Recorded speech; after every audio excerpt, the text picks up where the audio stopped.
আসসালামু আলাইকুম বন্ধুরা, আজ আমি মাছ দিয়ে কচু রান্না করব। কচুগুলো কেটে নেওয়ার পর এভাবে ছোট করে কাটে ছিলে নিব। বন্ধুরা, ভিডিওটি যদি ভালো লাগে অবশ্যই লাইক, কমেন্ট এবং সাবস্ক্রাইব করে দিবেন।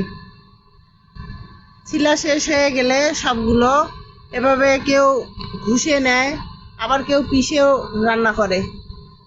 মাছ ভাজে উঠে রাখে দিব। তারপর পেঁয়াজ দিয়ে হালকা একটু ভেজে নিব। ভাজা হয়ে গেলে কচু ঢালে দিব। তারপর হলুদ, মরিচ, লবণ এবং অন্যান্য মশলাগুলো দিয়ে মিক্স করে নিব। কিছুক্ষণ মিক্স করার পর ঢাকে রাখবো।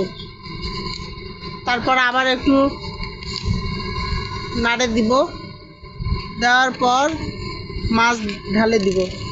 দিয়ে কিছুক্ষণ নাড়াচাড়া করে রান্না কমপ্লিট করে ফেলব।